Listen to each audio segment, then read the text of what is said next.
So when starting a business, it's important to set up the right banking infrastructure. And in this video, I'm going to cover the when, the why, the how, the where, the which, those important details on setting up banking for your business. So for starters, why do you set up business banking? In some cases, you have to. If you have a business set up as a corporation, because the corporation is a separate legal entity with a separate name, you're not going to be able to use your personal bank account for that corporation. So you're going to have to set up a separate business bank account. If you're receiving checks made out to the corporation, your personal bank account is not going to be able to deposit that. Maybe there are some exceptions, but that's generally how it goes. So oftentimes you're going to need a business bank account. The exception to that rule would be if you're operating as a proprietorship and you're not using a formal business name, you're just operating under your personal legal name.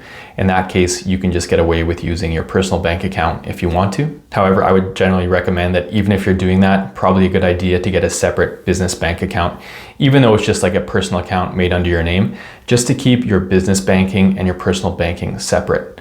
Whereas if you have a partnership or a proprietorship where you're using a business name, a trade name, doing business under a different name than your personal legal name, in that case, typically you need to set up a bank account for that same reason.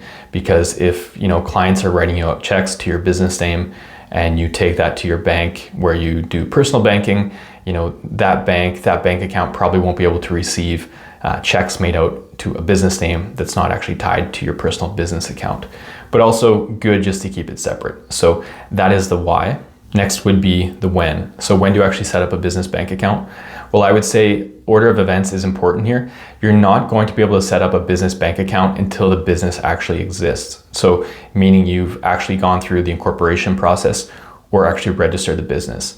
But once you have that done, that's probably a good time to actually set up the banking so that you can start running transactions through the business bank account. Now, how do you set up a business bank account? Well, you can probably just go to any major bank in your region, any credit union.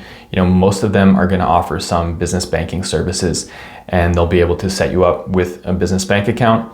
And it's often important to bring proof that you've incorporated the business or proof that you've actually registered the business so that they can then register that new business bank account tied to the business name rather than your personal legal name. And sometimes it's both, especially in the case of a proprietorship, they might have both on there. But in the case of the corporation, they might have some of your personal information on file, but the business bank account is more tied to the corporate entity than the human entity that actually went to set it up. Now, the which business bank account do you set up? Which institution do you go with? It depends. A lot of them are pretty similar. That can be a regional thing. So just good to do a little bit of research and figure out which one makes sense for you, which one is easy access if you need to make deposits, which one has good terms and good fees. You don't want to have to pay really expensive fees if you're not having many transactions. Whereas if you are having a lot of transactions, are you getting the resources that you need? If you are paying high fees, make sure you're getting good resources, good supports, the features that you want with that business bank account. And then one thing that's nice about keeping your business bank account separate from your personal, if you are doing all your business transactions through that business bank account, most banking organizations, institutions will allow you to download your bank statements, and then those can be uploaded, through Excel sheets or different formats of files into bookkeeping software like QuickBooks or FreshBooks or Xero or Sage or whatever you're using. So it can be an easy way to just take your transactions and upload it into software. So hopefully that was helpful. If you enjoyed the video, please click like. Feel free to check out my YouTube channel where I have over 100 videos now on business startup and business management topics.